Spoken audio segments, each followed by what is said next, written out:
Hello, welcome to you all in doctor Y S Rathore classes. Poem है my mother eight 66। इसको लिखा है कमला दास। इनका पेन नेम माधवी कुट्टी था। मैं आप सभी से ये कहना चाहता हूँ कि आप कृपया पूरा वीडियो देखिएगा। सबसे पहले मैं पोएम को एक्सप्लेन करूँगा, उसके बाद थोड़ा सा इसके सेंट्रल आइडिया और इसकी पोइटेस कमला दास यानी कि कमला दास सुरैया या माधवी कुट्टी इनका पेन नेम है, इनके बारे में बात करूँगा। चलिए शुरुआत करते हैं इस पोएम की, जिसका नाम है my mother eight 66। My mother eight 66 ये कवित्री जो हैं कमला दास, इनकी माँ के बारे में, उन्होंने अपनी माँ के बारे में सब्जेक्टिव यानी ऑटोबायोग्राफिकल पोएम है, इसके बारे में वो बताती हैं। सुनिएगा। Driving from my parents home to coaching last Friday morning I saw my mother beside me. पहले चलिए इन 4 लाइनों को देख लेते हैं। ड्राइविंग फ्रॉम, ये कहाँ से, किसका ड्राइविंग, सुनिए। कमला दास कहती हैं अपने बारे में कि एक बार वो अपने घर से कोचीन जा रही थी, तो घर से कार चलाते हुए वो अपने माता पिता के घर से एयरपोर्ट तक जा रही हैं। तो पहली लाइन में कहते हैं कि driving from my parents home, मैं अपने माता पिता के घर से कहाँ जा रही थी, पेरेंट्स के घर से कोचीन। उन्हें जब कोचीन जाना था, और किस दिन की बात है, लास्ट फ्राइडे, मॉर्निंग का समय था। आई सा माई मदर, उस समय उनकी माँ उनकी जो ड्राइविंग सीट के पास वाली सीट पर बैठी हुई थी, बिसाइड में, बिसाइड यानी पास में। डॉज ओपन माउथ्ड, अब माँ के बारे में आगे वो कहती हैं कि वो डॉज कर रही थी, माउथ उनका ओपन था, है ना। तो पूरी चलिए 2-3 लाइनें पढ़ लेते हैं। Dozed open mouthed, her face ashen like that of a corpse and realized with pain that she was as old as she looked। पहले यहाँ तक पढ़ते हैं। उस समय जब उन्होंने अपनी माँ को देखा तो डॉज, डॉज यानी थोड़ा उन्हें नींद आ रही थी, स्लीपिंग लाइटली, ओपन माउथ, और उनका मुंह खुला हुआ था। जैसे हम जब सो जाते हैं कभी यूं ही बैठे बैठे तो मुंह हमारा खुल जाता है, और बुढ़ापे पे तो अक्सर कम कंट्रोल रह जाता है मांसपेशियों पे। हर फेस एसिन, उनका चेहरा एसिन था। एसिन का तात्पर्य ऐश यानी राख से है, अर्थात उनका चेहरा बहुत कमजोर दिख रहा था। दैट ऑफ ए कॉप्स, किसकी तरह, लाइक कॉप्स, यानी कि ऐसे दिख रहा था मानो कॉप्स, कॉप्स क्या होता है, डेड बॉडी होती है, जैसे कोई मरा हुआ शरीर हो। एंड रियलाइज्ड, तब उन्हें एहसास होता है, पेन, दर्द होता है, क्या एहसास होता है, क्या दर्द होता है, that she was as old as she looked, क्या माँ वास्तव में इतनी बूढ़ी हैं जितनी वो पास में बैठे हुए दिख रही हैं। तो क्या हुआ, ये उन्हें बहुत ही दर्द देता है, ये उन्हें पेन देता है। ठीक है, अब आगे बढ़ते हैं। बट सून, बट सून से तात्पर्य है लेकिन बड़ी जल्दी ही उन्होंने किया, पुट दैट थॉट अवे, इस विचार को उन्होंने दूर कर दिया, क्योंकि ये विचार बहुत दर्द दे रहा था। And looked out at young tree, और बाहर चलाते, कार चलाते हुए माँ की तरफ देखने की बजाय वो आउट, बाहर की तरफ देखने लगी। क्या क्या बाहर उन्हें दिखाई दे रहा था, यंग ट्रीज स्प्रिंटिंग, यानी कि नए नए पौधे, स्प्रिंट, ऐसा लग रहा था मानो कार आगे को जा रही है, पौधे पीछे की ओर दौड़ रहे हैं। मैरी यानी खुशी खुशी में बच्चे क्या कर रहे हैं, स्पिलिंग, स्पिलिंग से तात्पर्य अपने अपने घरों से बाहर निकल रहे हैं। बच्चे घरों से बाहर निकल रहे हैं, मतलब छोटे बच्चे तो खेलने के लिए घरों के बाहर निकलते ही हैं, तो कार में चलाते हुए उन्होंने देखा दरवाज़ों के बाहर बच्चे निकलते हुए आ रहे हैं, मॉर्निंग टाइम है। आउट ऑफ देयर होम्स, घरों के बाहर आ रहे हैं बच्चे। But after the airport security check, अब चलिए यहाँ से भाग शुरू होता है कविता का कि वो कहाँ पहुँच जाती है, एयरपोर्ट। और एयरपोर्ट पहुँचने के बाद क्या होता है, आप जानते हैं, सिक्योरिटी चेक होता है हमारा। जब एयरपोर्ट में हम एंटर कर जाते हैं तो हमारे सामान वगैरह या हमारे जो कागज़ होते हैं उनका सिक्योरिटी चेक होता है। उसके बाद हम फिर से जो हमें छोड़ने, सी ऑफ करने आते हैं, उनकी तरफ हम देखते हैं कि वो एक बीच में एक बाउंड्री बनी होती है, एक बार होता है, उसके बाहर खड़े होते हैं, वहाँ से हम बाय बाय वगैरह कहते हैं।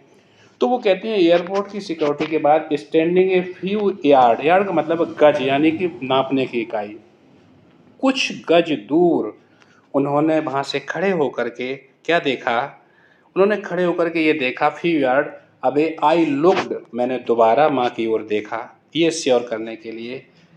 तब भी क्या पाया, I standing a few yard away, कुछ यार्ड दूर हो खड़े होकर के, आई लुक्ड अगेन, दोबारा देखा उनकी ओर, वैन, वैन यानी वही सिक, बीमार जैसी दिख रही थी, पेल, कमज़ोर दिख रही थी। एंड लेट विंटर्स मून कैसी एज, यहाँ फिर से बहुत अच्छा सिमिली का प्रयोग है कि जैसे कि विंटर में कोहरा जब छाया होता है तो मून कितना ढका ढका सा रहता है, तो मानो वो ढक गया, उसकी सारी चमक खत्म हो गई है। तो माँ वैसी ही दिख रही थी, लेट विंटर के मून की तरह दिख रही थी। एंड फेल्ट दैट, तब उसे महसूस हुआ क्या, ओल्ड फैमिलियर, एक वही पुराना वाला बचपन वाला चाइल्डहुड फियर, जो बचपन में डर लगता था, वही वाला डर उसे लगा, वही उसे याद आया क्या, कि कहीं मैं मेरी माँ मुझे छोड़ के चली न जाए। ये जो बच्चों को डर होता है जब माँ-बाप बूढ़े हो रहे होते हैं, वो हेल्पलेस होते हैं, तो हमें ये एहसास होता है कि ये मेरे माँ-बाप जितनी जल्दी इतने बूढ़े जो हो रहे हैं, कहीं मुझे छोड़ के ना चले जाएँ। वो कहती है ये बचपन में उसे तब भी डर लगता था और ये आज मैच्योर हो गई है, वो एडल्ट हो गई है, तब भी उसे वो डर लगता है।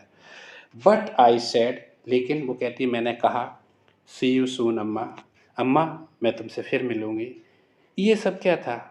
ये था एश्योर करने के लिए माँ को और खुद को भी एश्योर करने के लिए क्या, कि हम फिर मिलेंगे। All I did was smile, और कवित्री कहती है कि मैंने सिर्फ क्या किया, सिर्फ मुस्कुराहट मुस्कुराई एंड स्माइल, और मुस्कुराई एंड स्माइल। इसका तात्पर्य ये है, यहाँ पे जो बार बार रिपीटिशन हो रहा है, इसका तात्पर्य है कि माँ, वो उसकी मुस्कुराहट के पीछे छुपा हुआ था उसका दर्द, लेकिन वो मुस्कुरा करके माँ को ये एहसास कराना चाहती थी कि माँ मैं दुखी नहीं हूँ, माँ मैं बिल्कुल भी चिंतित नहीं हूँ, मैं बिल्कुल वरीड नहीं हूँ, और आप अभी तो बहुत आपकी उम्र है, काफ़ी, मैं आपको कई बार मिलने आऊँगी। तो इस तरह से इस कविता में कवित्री ने एक माँ और बेटी के बीच का जो रिलेशन होता है उसको बड़े भावपूर्ण तरीके से हमारे सामने प्रस्तुत किया है। कुछ महत्वपूर्ण पोएटिक डिवाइसेस जो यानी कि फिगर ऑफ स्पीच वगैरह जो इस कविता में दिए गए हैं, उसमें से देखिए एलिट्रेशन का कितना अच्छा प्रयोग है। माय मदर, एम है अल्फ़ाबेट, इसको दोनों शब्दों में लगातार आवृत्ति हुई है। सेकेंड लाइन में all I said was see you soon, S जो अल्फ़ाबेट है उसको यहाँ पे रिपीट किया गया है, इसलिए यहाँ पे एलिट्रेशन यानी अनुप्रास अलंकार है। मेटाफर फेस एसिन, फेस को बिल्कुल एसिन कहा है, लाइक शब्द हटा लिया गया है। ट्रीज स्प्रिंटिंग, पेड़ दौड़ रहे हैं। मैरी चिल्ड्रन स्पेलिंग, सिमिली के बहुत अच्छे एग्जाम्पल्स हैं, आप देखें हर फेस एसिन लाइक। यहाँ पे लाइक शब्द आया है, second that of a corpse की तरह से बताया है। She was as old as she looked, यहाँ पे एज का प्रयोग है। और वैन पेल एज, और यहाँ पे कैसा पेल, जैसे कि विंटर मून होता है। इस तरह से यहाँ पे इन्होंने आपको 3 एग्जाम्पल बहुत अच्छे सिमिली के मिल जाते हैं। एक बहुत सुंदर सी इमेज, कितनी बढ़िया इमेज यहाँ पे प्रस्तुत की है, यंग ट्रीज स्प्रिंटिंग, क्या बात है। छोटे छोटे पेड़, जब हम बस वगैरह में यात्रा करते हैं तो देखते हैं ना, पौधे पीछे को भागते हुए से प्रतीत होते हैं, पेड़ पौधे खेलते हुए, बच्चे घरों से निकलते हुए। और पर्सोनिफिकेशन का अच्छा सा प्रयोग है, यंग ट्रीज स्प्रिंटिंग, पेड़ पौधे भाग। माई मदर एट 66 की थीम है ageing and the fear of lodging old parents, यानी कि बढ़ती हुई उम्र और एक डर जब हमारे बूढ़े माता पिता कहीं हमसे छूट न जाएं, खो न जाएं, हमारा साथ न छोड़। Central idea, the poem shows the fear of lodging the poetess mother, यानी कि कविता में बताया गया है कि पोएटेस को एक डर है कहीं अपनी माँ को खो न दे। As her mother is in the last phase of her life, the poetess feel that she will pass away soon, चूँकि उसकी माँ जीवन के अंतिम पड़ाव में है, तो कवित्री को डर है कि कहीं वो उन्हें खो न दे, अर्थात कहीं उनकी जल्दी मौत न हो जाए।